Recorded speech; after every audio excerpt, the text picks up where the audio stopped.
Normalmente as pessoas localizam essas pedras no meio agrícola, seja arando a terra, em várzeas principalmente, ou mesmo no trabalho manual do dia a dia.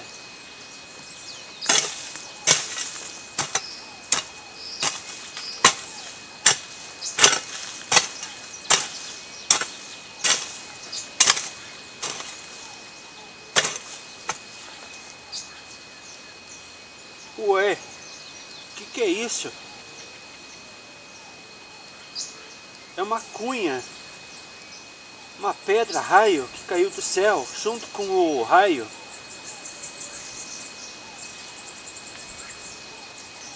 Então, existem duas versões a respeito disso aqui. Algumas pessoas acabavam levando isso para casa como uma espécie de amuleto para proteger contra raios, e outras pessoas simplesmente temiam que o mesmo poderia atrair outros raios e arremessavam o mais longe possível. Então esses artefatos pré-históricos compreendem a idade de 4.000 a 10.000 anos antes de Cristo. Portanto, este é o período neolítico, ou seja, a idade da pedra polida. Antes dessa época havia a idade da pedra lascada. Então é possível que vocês encontrem ferramentas mais evoluídas e mais arcaicas, ou seja, mais primitivas. Isso é porque, como o nosso país era grande, então nem todas as localidades do nosso Brasil, os seres da época evoluíram na mesma proporção. Então há lugares que eles evoluíram mais e há lugares que eles evoluíram menos. Mas aí você deve estar se perguntando, mas qual que seria a justificativa, a base disso daí? Bom, a evolução desses seres estava condicionado à qualidade das ferramentas, ou seja, a matéria-prima. Então, as pessoas, ou seja, os seres que viviam mais ao sul do Brasil, tinham ali à sua disposição o basalto, que era uma rocha fácil de ser confeccionada e que garantia grande resistência. Então, esses conseguiram fazer acabamentos melhores em suas ferramentas, enquanto que outros seres pré-históricos da região sudeste e do nordeste tinham uma certa dificuldade. Então aqui, por exemplo, na região sudeste, é possível a gente encontrar ferramentas como essas, feitas de xisto rochoso. Então é uma ferramenta que não tem grande resistência, porém eles a utilizavam, pois encontrando-as no leito dos rios, dos riachos, já tinham um formato, ou seja, como o xisto é sobre camadas, placas, então eles já tinham uma certa vantagem, ou seja, eles já tinham uma pré-ferramenta ali preparada pela obra da natureza, que um pequeno acabamento, ajuste ali, eles poderiam usar então como ferramenta. Dependendo da região e da localidade e da oferta, esses seres primitivos também já tinham uma certa esperteza. Eles procuravam obter rochas com inclusões de metais. Então é por isso que algumas dessas ferramentas vão ter um poder de atração magnética muito grande. Isso é porque eles já sabiam que se eles conseguissem materiais mais densos, isso lhes oferecia uma resistência, uma durabilidade maior.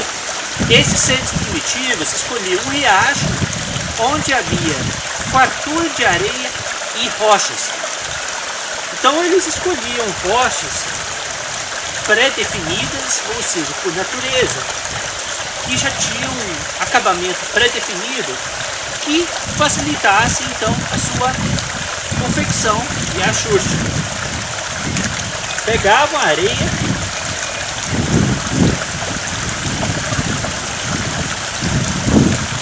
colocavam em cima de uma outra pedra que servia como plataforma,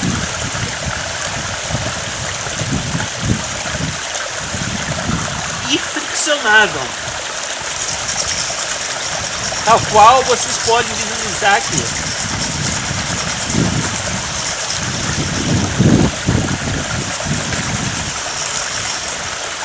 Esse trabalho levava horas, dias, semanas, conforme a complexidade e a dureza da rocha.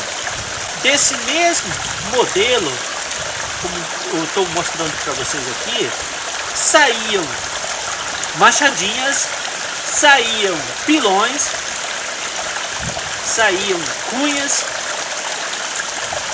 soquetes, tantas outras ferramentas. É essa daqui, onde que havia uma espécie de pedra servida como plataforma e uma outra pedra redonda. Então, aqui eles trituravam as suas ervas, sementes. Então, eles faziam isso.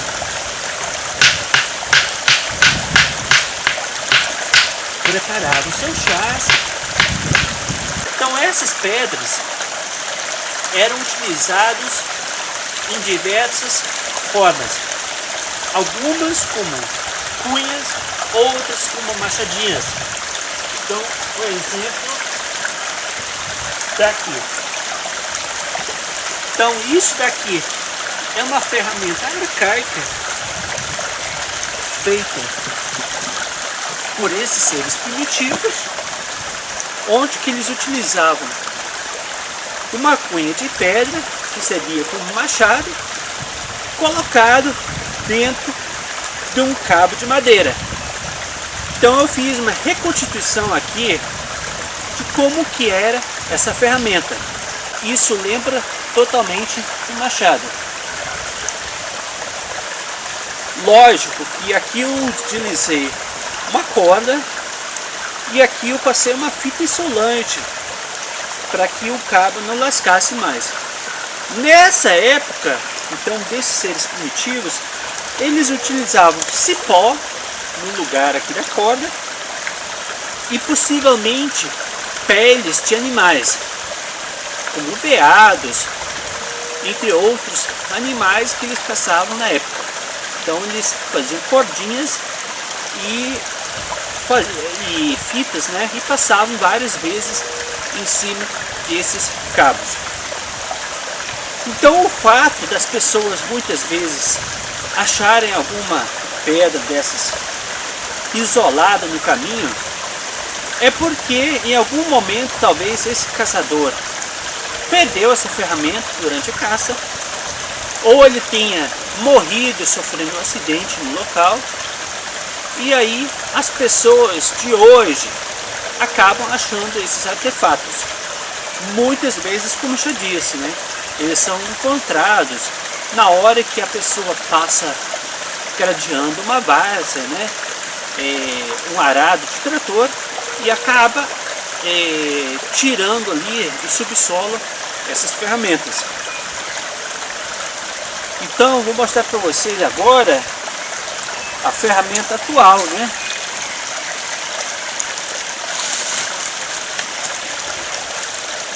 Ferramenta primitiva, com machadinha de pedra, que possivelmente era uma arma muito boa, porque eu não queria levar uma cacetada disso aqui, porque possivelmente isso aqui machuca muito e mata.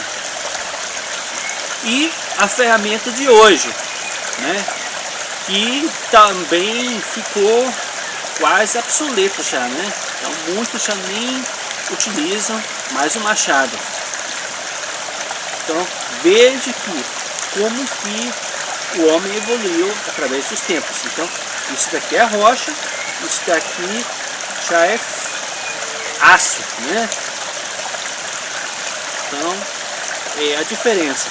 esses você nunca irá encontrar um padrão, porque, lógico, que era impossível, pois eles usavam então as ferramentas, ou seja, rochas predefinidas que eles achavam na natureza. E aqui sim você vai ter um padrão, porque já é uma ferramenta industrializada. Então essa é a diferença entre ambos.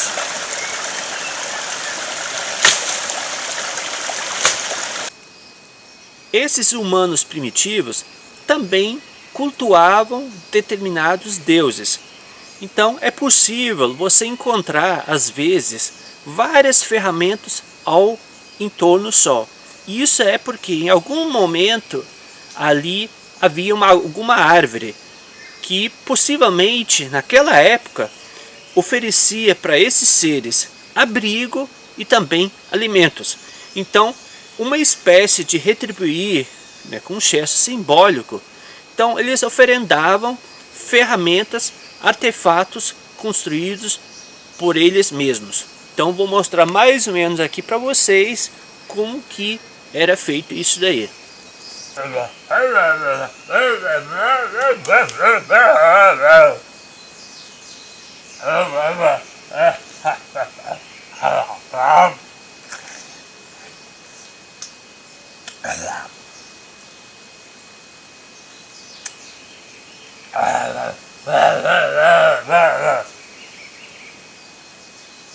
E como nós sabemos que em muitos desses casos as árvores são centenárias e posteriormente acabaram até sendo substituídas por outras árvores ali no local, a gente sabe que árvores, dependendo do tipo de folha e dependendo do tipo de tamanho, acabam atraindo raios.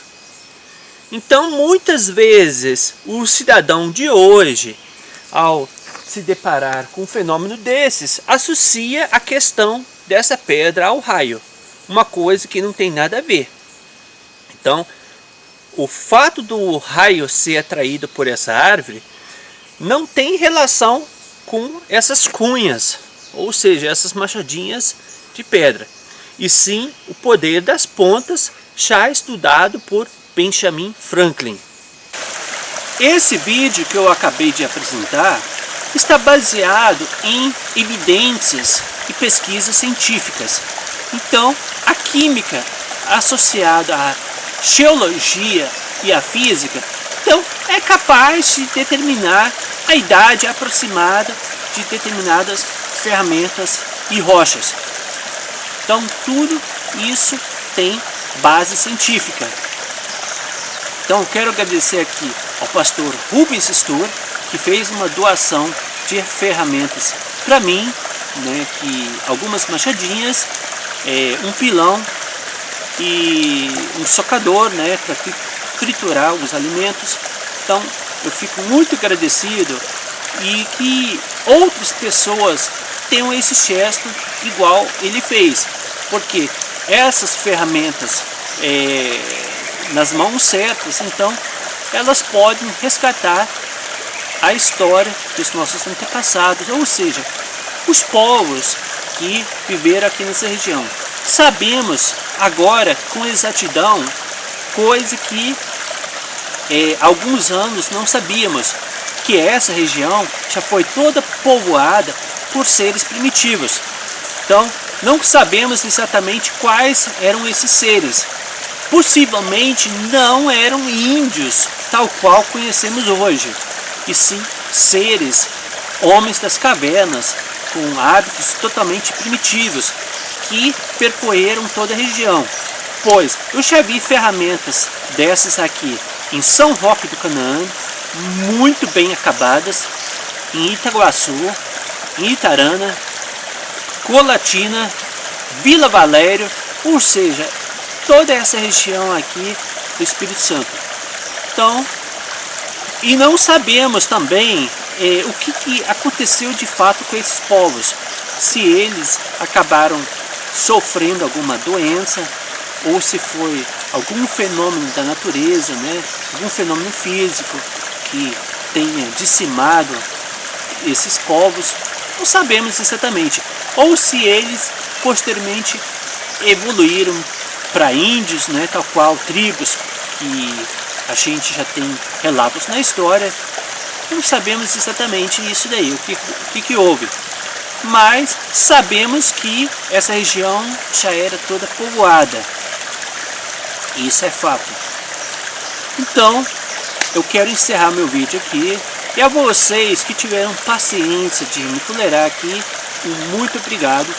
E um feliz começo de ano. Eu sei que hoje é dia 1º, então um feliz começo de ano para todo mundo.